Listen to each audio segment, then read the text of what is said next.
Alexandre Astier, c'est un peu la période de l'aboutissement de ta quête de vérité dans un monde qui pue des relents d'une trahison, d'un passé barbare et d'un viol collectif de nos âmes, de nos foyers et de nos porte-monnaies dont on voudrait nous faire croire que c'est nous qui sommes irrespectueux.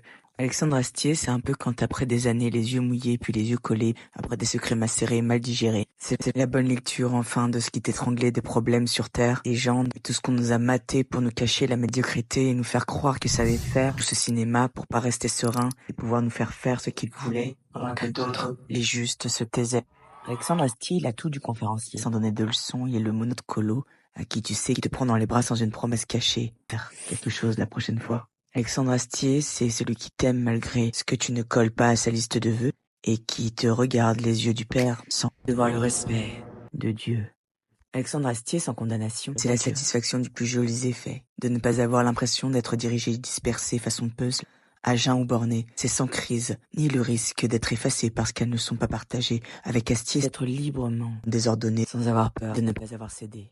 Avec Astier, c'est bien des choses en plus et bien de problèmes en moins. L'impression d'être vivant et d'avoir vraiment fait quelque chose. T'es pas face à un groupe qui réajuste à lui convenir. Avec le plus beau sourire, te dit à quel point tu risques ta place si tu n'es pas d'accord en tout point. Avec Astier, c'est cette chose où c'est drôle à s'en tomber les genoux à terre. Crois-moi, croix de bois, croix de fer, si je mange, je vais en enfer. Malgré ces relents de filigrane du passé, ces feuillets de traumatisme, on se sent bien avec Astier. C'est la politesse raréfiée, c'est la persistance de l'intelligence à valider les idées qui aideraient et donner toutes ses chances à l'antidote de ceux qui donnent trop d'importance. Astier, c'est ce pansement de la culpabilité d'être différent qui protège des impostures de sentiments. C'est pas un truand Astier qui vient avec le projet de te parler avec des citations et une éloquence en carton pour glaner ce qu'il y a de pur de ce que tu ressens pour mieux te raconter. Alexandre Astier, c'est un peu le père que tout le monde voudrait, le directeur d'établissement de rêve qui renforcerait l'enseignement de l'engagement et celui du contenu, du savoir-penser pour nous libérer du slogan de l'éternité et se faire déguster sous certains de ce ciel. Ce mec Astier, c'est tant de choses essentielles qui ont vraiment de l'importance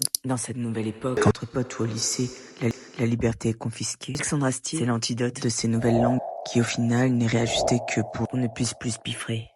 Astier, c'est ce qu'on a de plus original aujourd'hui quand ça fait longtemps qu'on n'a pas fait la rencontre de la vérité. Pour lui, peu importe, que tu sois métallurgiste ou que tu parles comme un charretier ou porte de la soie pour certaines soirées, le temps, il le gagne avec le bâton de la joie et non pas la clochette qui fait teinter la récompense. Avec Astier, ce que je veux dire, c'est que ce qu'on conquiert, comme les nobles chevaliers dans la quête du Graal, c'est dans le bon ordre de ce qu'on réprime et tout ce qu'on nous enfume, de baratins de pensées cloisonnées qui nous paralysent dans le désespoir, soutien premier de la peur d'être ridicule, cette propagande masquée de ceux que leur peur dissimulée détourne d'oser. On apprend avec Astier, parce que même un genou à terre, à tout moment on peut se relever, même les yeux fermés.